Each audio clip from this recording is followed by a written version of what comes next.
Hi friends, welcome to my new video. Friends, ఇవాళ వీడియోలో వచ్చేసి చిన్న ఇన్ఫర్మేషన్ ఇద్దామన్నట్టుగా ఈ వీడియో వాల్ కటింగ్ మిషన్కి సంబంధించి. ఫ్రెండ్స్, మనం రెగ్యులర్గా ఎలక్ట్రిక్ వర్క్లో యూజ్ చేసే మిషన్.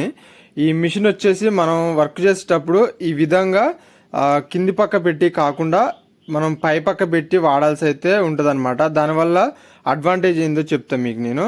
మనం కింది పక్క పెట్టి కట్ చేయడం వల్ల మనకి పెట్టే లైన్ అనేది సరిగ్గా అయితే కనపడదన్నమాట. అది పై పక్క పెట్టినట్లయితే మనకి కట్ చేసే లైన్ కరెక్ట్ కనపడుతుంది. మనం హ్యాండిల్ చేసే విధానం కూడా పర్ఫెక్ట్గా అయితే హ్యాండిల్ చేయొచ్చు అనమాట.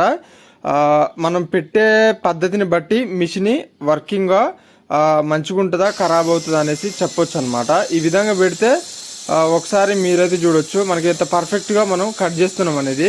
అదే తిప్పి పెట్టినాం అనుకోండి, మనం పెట్టే లైను కరెక్ట్గా కనపడదు, అలానే క్రాస్ అవుతుంది, ప్లస్ ఇబ్బంది అయ్యే ఛాన్స్ అయితే ఉంటుంది అనమాట. మిషన్ బేరింగ్ ఖరాబ్ కావడం అదంతా కూడాను. ఈ విధంగా పెడితే ఆ డస్ట్ మన మీదకి వస్తుంది అనే ఉద్దేశం మీద చాలామంది తిప్పి అయితే పెడతారు అనమాట కిందికి పెట్టి. కానీ వాటికి గార్డ్స్ ఉంటాయి, ఈ బ్లేడ్ అనేది డస్ట్ సేఫ్టీ గార్డ్స్, అవైతే వాడుకుంటే మనకి డస్ట్ అయితే అంత ఎక్కువ మోతాదులో మనకైతే రాదని చెప్పుకోవచ్చు. అవి వాడడం వల్ల మనకి ఏమన్నా వర్క్లో అడ్డొస్తాయి అనేసి చాలామంది ఎక్కువ యూజ్ చేయరు. నేను కూడా అలానే యూజ్ చేయను, కానీ మన స్పెట్స్ లాంటివి కొన్ని వాడుకుంటే మాస్క్ లాంటివి మంచిదని చెప్పుకోవచ్చు. ఈ వీడియోలో చెప్పడానికి మెయిన్ రీజన్ వచ్చేసి మిషన్స్ అయితే ఎక్కువ ఖరాబ్ అయిపోవడం అయితే జరుగుతుంది అనమాట. అందులో మెయిన్గా వచ్చేసి మిషన్కి సంబంధించి గేర్ల దగ్గర ఉండే బేరింగ్ అయితే ఎక్కువ ఖరాబ్ అవుతుంది అనమాట. మనం ఈ విధంగా అడ్డ కటింగ్లు పెట్టినప్పుడు కానీ వేరే విధంగా లోడ్ పడ్డట్టుగా మిషన్ మీద కట్ చేసినప్పుడు కానీ ఈ బేరింగ్స్ అయితే ఖరాబ్ అవుతాయి అనమాట. ఈ గేర్ల దగ్గర ఉండే బేరింగ్ తరచుగా ఖరాబ్ అయ్యే ఛాన్స్ అయితే ఉంటుంది.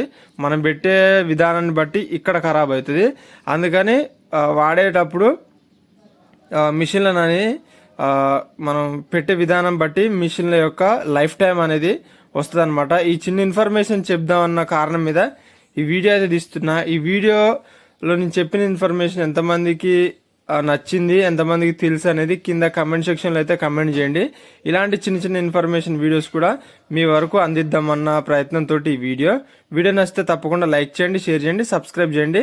ఈ వీడియోకి సంబంధించి మీరు నాకేమైనా చెప్పదలుచుకుంటే కింద కమెంట్ సెక్షన్లో అయితే కమెంట్ అయితే చేయండి. నేను తప్పకుండా తెలుసుకునే ప్రయత్నం అయితే చేస్తా. ఇంకేమన్నా నెక్స్ట్ వీడియోస్ కావాలన్నా కానీ నాకైతే తెలియజేయండి, వీడియోస్ చేయడానికి అయితే ప్రయత్నిస్తా.